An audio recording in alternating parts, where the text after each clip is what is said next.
หนังหนึ่งเรื่องคปภ.เราคงไม่ใช่ผู้กำกับแต่เราคือผู้สนับสนุนที่ทำให้ตัวเอกเช่นคุณได้พบกับฉากจบอย่างแฮปปี้เอนดิ้งดังนั้นทุกเหตุประกันภัยสิทธิ์ของคุณต้องได้รับความคุ้มครองหากเกิดข้อพิพาทบันทึกเหตุการณ์เก็บหลักฐานติดต่อบริษัทประกันภัยและเพื่อความมั่นใจคปภ.พร้อมให้คำปรึกษาเพิ่มเติมทุกกรณีให้ทุกสิทธิ์ของคุณได้รับความเป็นธรรมอย่างแท้จริงสายด่วนคปภ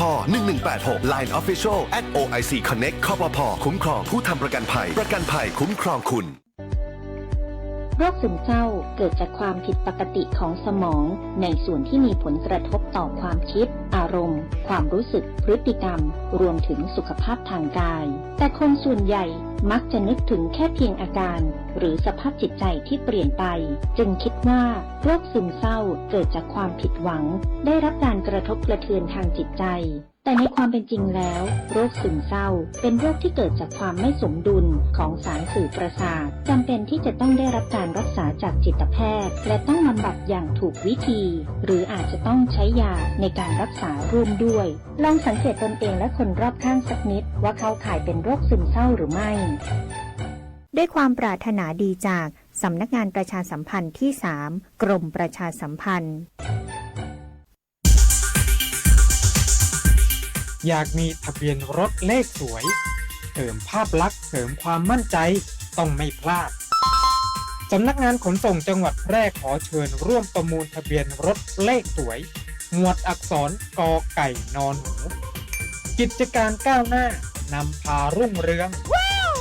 รายได้จากการประมูลนำเข้ากองทุนเพื่อความปลอดภัยในการใช้รถใช้ถนนสามารถลงทะเบียนได้แล้ววันนี้ผ่านเว็บไซต์ www ทะเบียนรถ .com หรือที่สำนักงานขนส่งจังหวัดแพร่ Excellent โดยจะปิดการประมูลในวันเสาร์ที่ 28 กุมภาพันธ์ 2569 สอบถามเพิ่มเติมโทร สายด่วน 1584 หรือฝ่ายทะเบียนรถ สำนักงานขนส่งจังหวัดแพร่ 063 2483 797 หรือ 054 652 540 ประมูลโปร่งใสได้เลขสวยสมคุณค่าคนแพร่ใช้ป้ายแพร่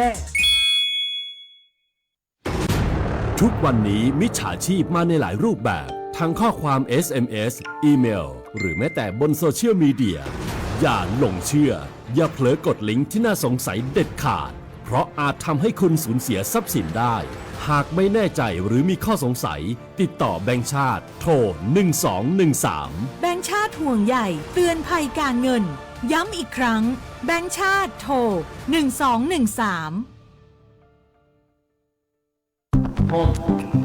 ผมคิดว่าลองเสพแล้วมันจะไม่เป็นอะไร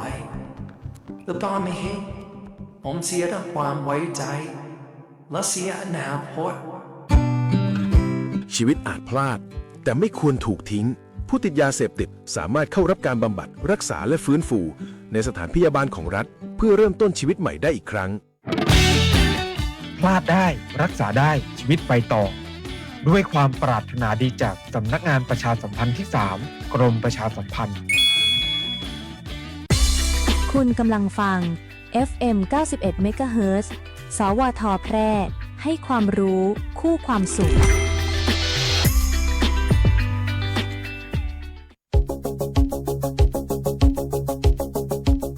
ข่าวสารฉับไวใกล้ตัวบริการทันใจร่วมแรงร่วมใจงานบ้านงานบุญประกวดราคาโปร่งใส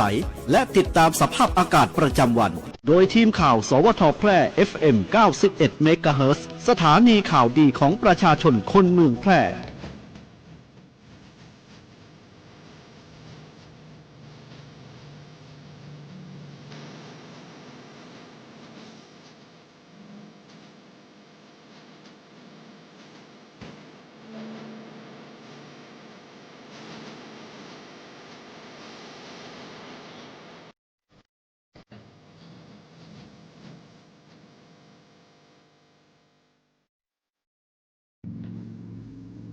สวัสดีครับสถานีวิทยุกระจายเสียงแห่งประเทศไทยจังหวัดแพร่เสนอข่าวท้องถิ่นประจำวันอาทิตย์ที่ 15 กุมภาพันธ์ พุทธศักราช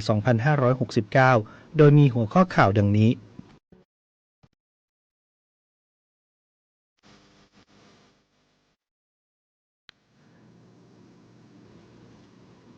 จ จังหวัดแพร่เริ่มต้นช่วงควบคุมเข้มข้นวิกฤตหมอกควันห้ามเผาในที่โล่งตั้งแต่วันนี้ถึง 30 เมษายน 2569 สถานีตำรวจภูธรเด่นชัยเดินหน้าโครงการตำบลยั่งยืนแก้ไขปัญหายาเสพติดอย่างครบวงจรพร้อมเคียงข้างประชาชนขนส่งจังหวัดแพร่เชิญชวนประมูลทะเบียนรถเลขสวยหมวดอักษรกไก่นหนูกิจการก้าวหน้านำพารุ่งเรืองกกต.ยืนยันอีกครั้งบาร์โค้ดบนบัตรเลือกตั้งไม่กระทบหลักการลงคะแนนโดยตรงและลับตามที่รัฐธรรมนูญกำหนดกระทรวงวัฒนธรรมชี้แจงกรณีประเทศกัมพูชาเสนอขึ้นทะเบียนสงกรานต์ของกัมพูชาต่อยูเนสโกยืนยันไม่กระทบสถานะสงกรานต์ในประเทศไทยต่อไปเป็นรายละเอียดของข่าว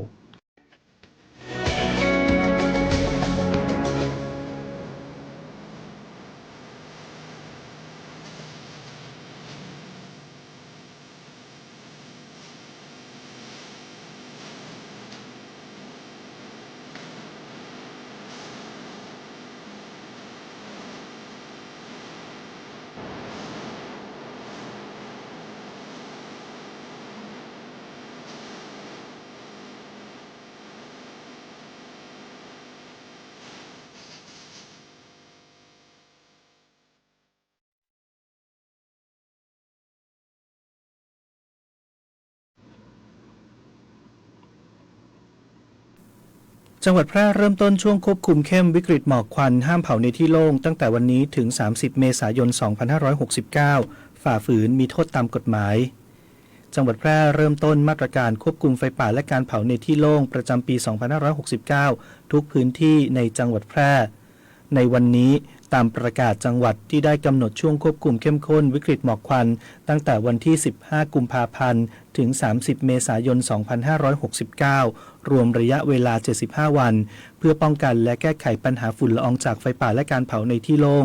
โดยกำหนดมาตรการควบคุมการเผาเข้มงวดในทุกพื้นที่ได้แก่พื้นที่ป่าพื้นที่เกษตรกรรมพื้นที่ริมทางหลวงพื้นที่ชุมชนและพื้นที่เมืองหากผู้ใดฝ่าฝืนจุดไฟเผาป่าหรือเผาในที่โล่งจะมีความผิดตามกฎหมายที่เกี่ยวข้องอาทิกฎหมายป่าไม้ป่าสงวนแห่งชาติกฎหมายอุทยานแห่งชาติสงวนและคุ้มครองสัตว์ป่ากฎหมายป้องกันและบรรเทาสาธารณภัยสาธารณสุขจราจรทางบกรวมถึงข้อบัญญัติท้องถิ่นซึ่งจะมีบทกำหนดโทษตามกฎหมายจังหวัดแพร่จึงขอความร่วมมือประชาชนที่พบเห็นการเผาในที่โล่งสามารถแจ้งเหตุต่อหน่วยงานตามพื้นที่รับผิดชอบได้แก่พื้นที่อุทยานป่าไม้ป่าสงวนแจ้งหน่วยงานป่าไม้ในพื้นที่หรือสายด่วนกรมป่าไม้กรมอุทยาน1362พื้นที่เกษตรกรรมและชุมชนแจ้งกำนันผู้ใหญ่บ้านเจ้าหน้าที่ท้องถิ่นหรือสายด่วน191เขตเทศบาลเมืองแพร่แจ้งศูนย์ปฏิบัติการฉุกเฉินเทศบาลเมืองแพร่พื้นที่ริมทางหลวงแจ้งหน่วยงานทางหลวงหรือสายด่วนทางหลวง1586ทางหลวงชนบท1146ทั้งนี้หากมีความจำเป็นต้องบริหารจัดการเชื้อเพลิงด้วยการเผาต้องขออนุญาตจากกำนันหรือผู้ใหญ่บ้านในเขตปกครองและประสานหน่วยงานที่รับผิดชอบก่อนดำเนินการทุกครั้งโดยจังหวัดจะพิจารณาปัจจัยด้านคุณภาพอากาศประกอบการอนุญาตสถานีตำรวจภูธรเด่นชัยเดินหน้าโครงการตำบลยั่งยืนแก้ปัญหายาเสพติดอย่างครบวงจรพร้อมเคียงข้างประชาชนสร้างชุมชนปลอดภัยยั่งยืนห่างไกลยาเสพติดพันตำรวจเอกนิวัฒน์ทัศนเกษมผู้กำกับการสถานีตำรวจภูธรเด่นชัยพร้อมด้วยฝ่ายปกครองหน่วยงานสาธารณสุขและประชาชนในพื้นที่อำเภอเด่นชัยจัดโครงการตำบลยั่งยืนลงนามบันทึกข้อตกลงความร่วมมือแก้ไขปัญหายาเสพติดแบบครบวงจรการดำเนินโครงการได้รับความร่วมมือจากทุกภาคส่วนเพื่อบูรณาการการแก้ไขปัญหายาเสพติดในพื้นที่อย่างเป็นรูปธรรมสร้างความเข้มแข็งให้กับชุมชนและขับเคลื่อนการป้องกันปราบปรามและบำบัดฟื้นฟูผู้เกี่ยวข้องกับยาเสพติดอย่างครบวงจรตามยุทธศาสตร์ชาติพันตำรวจเอกนิวัฒน์เปิดเผยว่ากองบัญชาการตำรวจปราบปรามยาเสพติดสำนักงานตำรวจแห่งชาติได้ร่วมกับหน่วยงานภาคีในพื้นที่ดำเนินการเพื่อเสริมสร้างความเข้มแข็งให้แก่ชุมชนในการป้องกันและแก้ไขปัญหายาเสพติดอย่างเป็นระบบและยั่งยืนมีเป้าหมายสำคัญในการแก้ไขปัญหายาเสพติดโดยยึดหลักผู้เสพคือผู้ป่วยมุ่งเน้นการบำบัดรักษาฟื้นฟูและติดตามช่วยเหลือผู้ใช้ผู้เสพและผู้ติดยาเสพติดรวมถึงผู้ป่วยจิตเวชหรือผู้มีอาการทางจิตจากการใช้ยาเสพติดด้วยกระบวนการทางสาธารณสุขควบคู่กับการมีส่วนร่วมของชุมชนแทนการใช้กระบวนการยุติธรรมทางอาญาเป็นหลักทั้งนี้การดำเนินงานครอบคลุมตั้งแต่กระบวนการค้นหาคัดกรองบำบัดฟื้นฟูการลดอันตรายจากยาเสพติดการสร้างภูมิคุ้มกันในชุมชน ตลอดจนการติดตามดูแลและช่วยเหลือทางสังคมโดยใช้ชุมชนเป็นศูนย์กลางเพื่อให้ผู้ผ่านการบำบัดสามารถกลับมาดำรงชีวิตและอยู่ร่วมกับสังคมได้อย่างปกติสุขลดการเกิดผู้เสพรายใหม่ไม่ให้มีผู้ค้าและผู้จำหน่ายยาเสพติดในชุมชนและพื้นที่ใกล้เคียงนำไปสู่ครัวเรือนปลอดภัยจากยาเสพติดอาชญากรรมลดลงอย่างเป็นรูปธรรมและขับเคลื่อนการแก้ไขปัญหายาเสพติดในระดับพื้นที่ให้เกิดผลอย่างยั่งยืนสร้างคุณภาพชีวิตที่ดีและความสงบสุขของประชาชนในจังหวัดแพร่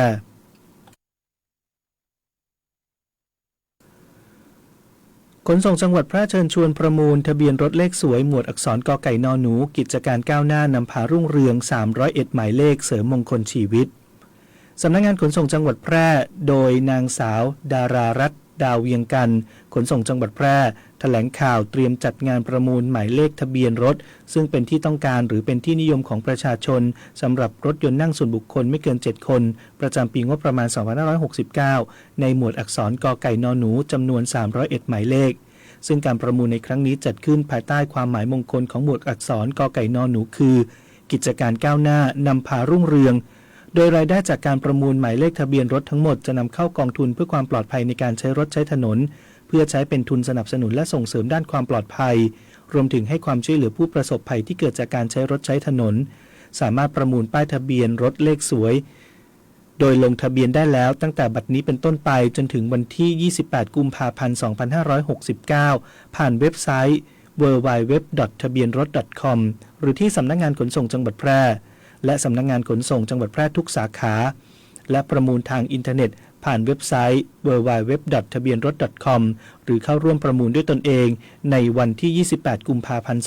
2569ตั้งแต่เวลา 9 นาฬิกาเป็นต้นไปณโรงแรมแพร่นคราสอบถามข้อมูลเพิ่มเติมได้ที่สำนักงานขนส่งจังหวัดแพร่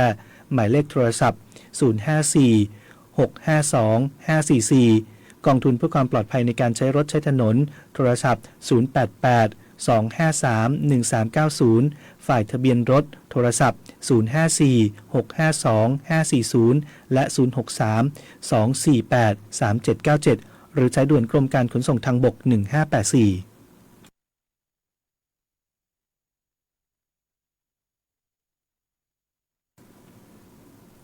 กกต.ยืนยันอีกครั้งบาร์โค้ดบนบัตรเลือกตั้งไม่กระทบหลักการลงคะแนนโดยตรงและรับตามที่รัฐธรรมนูญกำหนดเหตุผู้มีสิทธิลงคะแนนหย่อนบัตรเองชี้กฎหมายให้อำนาจกกต.ทำเครื่องหมายพิเศษบนบัตรป้องกันทุจริตศูนย์ต่อต้านข่าวเท็จสำนักงานกกต.ออกเอกสารชี้แจงหลังปรากฏเป็นข่าวจากแหล่งต่างๆว่าบัตรเลือกตั้งสสที่มีการจัดพิมพ์รหัสเพื่อใช้เป็นมาตรการควบคุมและรักษาความปลอดภัยไว้บนบัตรเลือกตั้งรูปแบบบาร์โค้ดอาจทำให้การออกเสียงลงคะแนนไม่เป็นไปโดยตรงและลับ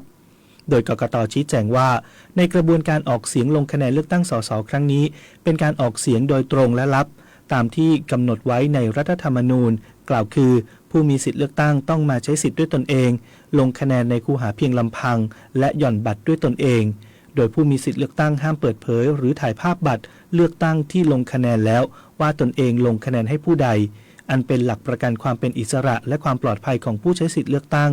ซึ่งผู้อื่นไม่อาจทราบหรือตรวจสอบได้ทั้งนี้กกต.ยังมีมาตรการป้องกันการทุจริตโดยในการจัดพิมพ์บัตรเลือกตั้งตามพระราชบัญญัติประกอบรัฐธรรมนูญการเลือกตั้งสสพุทธศักราช2561และระเบียบที่เกี่ยวข้องให้อำนาจกกต.กำหนดลักษณะบัตรเลือกตั้งและอาจกำหนดรหัสเครื่องหมายหรือข้อความพิเศษเพื่อใช้ในการตรวจสอบการปลอมแปลงหรือการนำบัตรออกไปนอกหน่วยเลือกตั้ง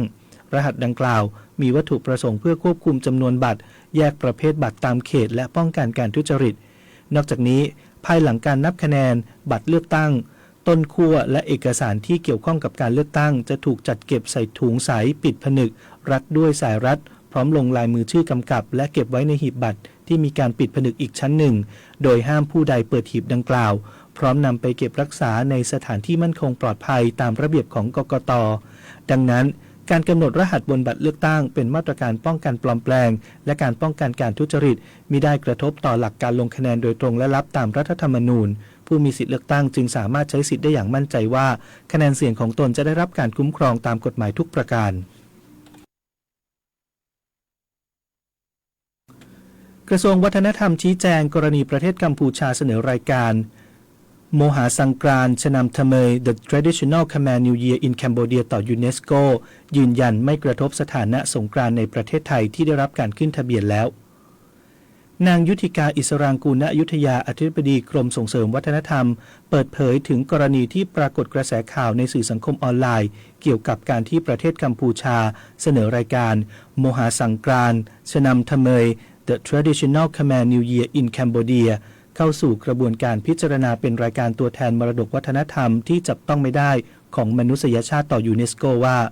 กรมส่งเสริมวัฒนธรรมได้ตรวจสอบข้อมูลจากเว็บไซต์ทางการของยูเนสโกแล้วเพราะว่าเป็นข้อมูลจริงที่ปรากฏในระบบฐานข้อมูลขององค์การโดยอธิบดีกรมส่งเสริมวัฒนธรรมกล่าวอีกว่าก่อนหน้านี้ในปีพุทธศักราช 2564 กระทรวงวัฒนธรรมได้ยื่นเสนอสงกรานต์ในประเทศไทยต่อยูเนสโกและได้รับการประกาศขึ้นทะเบียนเป็นรายการตัวแทนมรดกวัฒนธรรมที่จับต้องไม่ได้ของมนุษยชาติเมื่อปี 2566 เรียบร้อยแล้วโดยการขึ้นทะเบียนดังกล่าวมีผลสมบูรณ์และไม่ถูกกระทบจากการเสนอขอของประเทศอื่นทั้งนี้ตามกรอบอนุสัญญาว่าด้วยการสงวนรักษามรดกวัฒนธรรมที่จับต้องไม่ได้คริสตศักราช 2003 ของยูเนสโกมีวัตถุประสงค์สำคัญเพื่อการคุ้มครองอนุรักษ์และส่งเสริมการสืบทอดมรดกภูมิปัญญาทางวัฒนธรรมมิให้สูญหายและเพื่อสร้างความตระหนักรู้ถึงคุณค่าในระดับท้องถิ่นระดับชาติและระดับนานาชาติซึ่งอนุสัญญาดังกล่าวมิได้มีเจตนาเพื่อรับรองความเป็นเจ้าของแต่เพียงผู้เดียวของประเทศใดประเทศหนึ่งเนื่องจากมรดกภูมิปัญญาทางวัฒนธรรมหลายรายการอาจมีปรากฏในหลายประเทศได้นางยุทธิกากล่าวต่อว่าการที่ประเทศกัมพูชาเสนอรายการดังกล่าวถือเป็นสิทธิ์ของรัฐภาคีสมาชิกภายใต้อนุสัญญา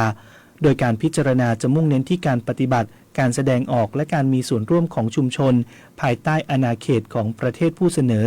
พร้อมทั้งแผนการคุ้มครองและหลักฐานทางวิชาการประกอบการพิจารณา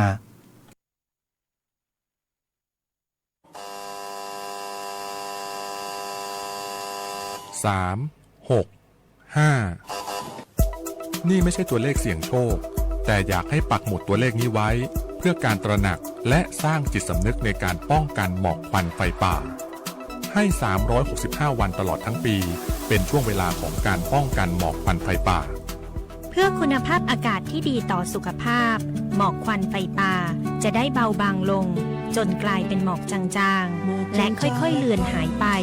จากประเทศไทยในที่สุดหมอกจะงดงามและทำให้เยือกเย็นแสนจะเย็น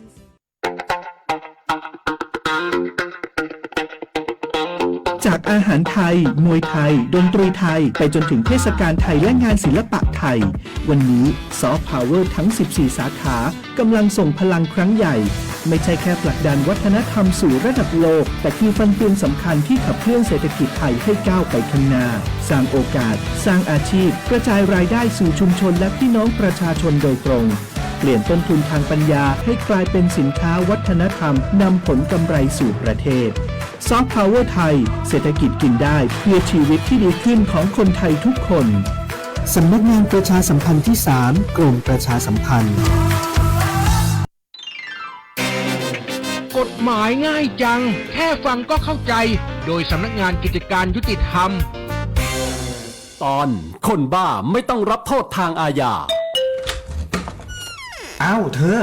เนื้อตัวไปโดนอะไรมาแขนขาช้ำไปหมดเลยก็เมื่อคืนน่ะสิฉันกับเพื่อนกลับบ้านดึกพอเดินเข้าไปในซอยหมู่บ้านอ่ะมันเป็นซอยเปี่ยวใช่ปะมืดก็มืดอยู่ๆก็มีคนปาก้อนหินมาใส่ฉันกับเพื่อนอ่ะจนเป็นรอยช้ำทั้งแขนทั้งขาหมดเลยเนี่ยอ้าวตายจริงแล้วเธอรู้หรือยังอ่ะว่าใครเป็นคนปาก้อนหินรู้แล้วจ้าพอตอนเช้าอ่ะฉันไปถามชาวบ้านแถวนั้นอ่ะเขาบอกว่าคนที่ปาก้อนหินน่ะเป็นเด็กที่สติไม่ดีมาเดินป้วนเปี้ยนอยู่แถวเนี้ยได้สัก 2-3 วันแล้วจ้ะชาวบ้านชาวช่องอ่ะเขาก็กลัวกันหมดเลยแต่ล่าสุดอ่ะเห็นว่าแม่เขาว่าตามกลับบ้านไปแล้วล่ะอ้าวแล้วทีนี้เธอจะเอาผิดกับใครได้ล่ะเนี่ยนั่นนะสินี่แหละนะที่เขาว่าอย่าถือคนบ้าอย่าว่าคนเมาเฮ้ยเมื่อคนเสียสติหรือจิตฟั่นเฟือนกระทำผิดกฎหมายถือเป็นความผิดแต่ไม่ต้องรับโทษนั้นจริงค่ะเว้นแต่คนที่ทำจะรู้ผิดชอบอยู่บ้างหรือยังสามารถบังคับตนได้แต่ถ้าเป็นกรณีหลังศาลจะลงโทษน้อยกว่าที่กฎหมายกำหนดไว้เท่าไรก็ได้แล้วแต่ศาลจะพิจารณาส่วนกรณีผู้กระทำความผิดเป็นเด็ก สามารถเรียกค่าเสียหายในทางแพ่งจากตัวคนทำหรือพ่อแม่หรือผู้ดูแลของเด็กได้ค่ะอย่างไรก็ตามลองไปคุยกับคุณแม่ของเด็กคนนั้นดูก่อนดีกว่านะคะหากสงสัยเรื่องกฎหมายหรือได้รับความไม่เป็นธรรมติดต่อสำนักงานยุติธรรมจังหวัดทั่วประเทศหรือโทรสายด่วนยุติธรรม1111กด77นะ จะบอกให้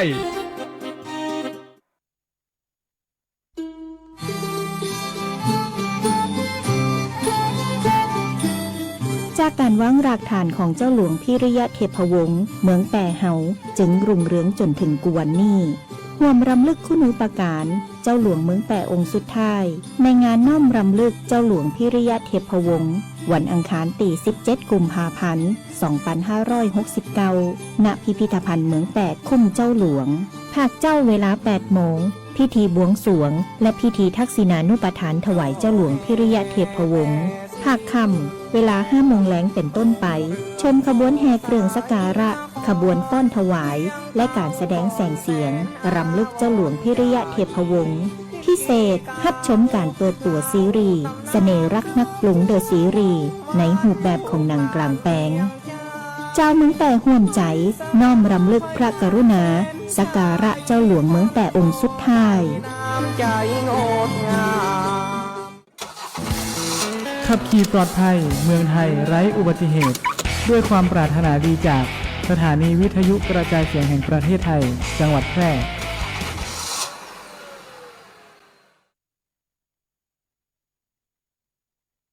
ติดตามพยากรณ์อากาศประจำวันจากสถานีอุตุนิยมวิทยาแพร่ประจำวันอาทิตย์ที่ 15 กุมภาพันธ์ 2569 ลักษณะอากาศทั่วไปของประเทศไทยภาคเหนือภาคตะวันออกเฉียงเหนือยังคงมีอากาศเย็นกับมีหมอกในตอนเช้าส่วนภาคตะวันออกและภาคกลางรวมทั้งกรุงเทพมหานครและปริมณฑลมีฝนฟ้าคะนองบางแห่งเนื่องจากบริเวณความกดอากาศสูงหรือมวลอากาศเย็นกำลังอ่อนปกคลุมประเทศไทยตอนบนและทะเลจีนใต้ส่งผลทำให้มีลมตะวันออกเฉียงใต้พัดนำความชื้นจากอ่าวไทยเข้ามาปกคลุมภาคตะวันออกและภาคกลางรวมทั้งกรุงเทพมหานครและปริมณฑลขอให้ประชาชนในบริเวณประเทศไทยตอนบนดูแลรักษาสุขภาพเนื่องจากสภาพอากาศที่เปลี่ยนแปลงรวมทั้งความระมัดระวังในการสัญจรผ่านบริเวณที่มีหมอกไว้ด้วยสำหรับภาคใต้มีฝนฟ้าคะนองบางแห่งเนื่องจากมรสุมตะวันออกเฉียงเหนือพัดปกคลุมอ่าวไทยภาคใต้และทะเลอันดามันส่วนบริเวณอ่าวไทยตอนล่างทะเลมีคลื่นสูง 1-2 เมตรบริเวณที่มีฝนฟ้าคะนองคลื่นสูงมากกว่า 2 เมตรขอให้ชาวเรือบริเวณอ่าวไทยและทะเลอันดามันเดินเรือด้วยความระมัดระวังและหลีกเลี่ยงการเดินเรือในบริเวณที่มีฝนฟ้าคะนองไว้ด้วยฝุ่นละอองในระยะนี้ประเทศไทยตอนบนมีการสะสมของฝุ่นละอองหรือหมอกควันอยู่ในเกณฑ์ปานกลางเนื่องจากมีการระบายอากาศอยู่ในเกณฑ์อ่อนพยากรณ์อากาศบริเวณภาคเหนืออากาศเย็นกับมีหมอกในตอนเช้าอุณหภูมิต่ำสุด 14-22 องศาเซลเซียสอุณหภูมิสูงสุด 33-38 องศาเซลเซียสบริเวณยอดดอยอากาศหนาวถึงหนาวจัดอุณหภูมิต่ำสุด 7-15 องศาเซลเซียสลมตะวันออกเฉียงเหนือความเร็ว 10-15 กิโลเมตรต่อชั่วโมงพยากรณ์อากาศบริเวณจังหวัดแพร่อากาศเย็นกับมีหมอกในตอนเช้าทัศนวิสัย 2-12 กิโลเมตรลมตะวันออกเฉียงใต้ความเร็ว 10-15 กิโลเมตรต่อชั่วโมงอุณหภูมิสูงสุดที่สถานีอุตุนิยมวิทยาแพร่วานนี้วัดได้ 35.6 องศาเซลเซียสอุณหภูมิต่ำสุดที่สถานีอุตุนิยมวิทยาแพร่เช้าวันนี้วัดได้ 17.2 องศาเซลเซียสคาดว่าอุณหภูมิสูงสุดวันนี้ประมาณ 36 องศาเซลเซียสคาดว่าอุณหภูมิต่ำสุดเช้าพรุ่งนี้ประมาณ 18 องศาเซลเซียสบริเวณยอดดอยอากาศหนาวอุณหภูมิต่ำสุด 13 องศาเซลเซียสวันนี้ดวงอาทิตย์ตกเวลา 18:20 นาทีวันพรุ่งนี้ดวงอาทิตย์ขึ้นเวลา 6:46 นาที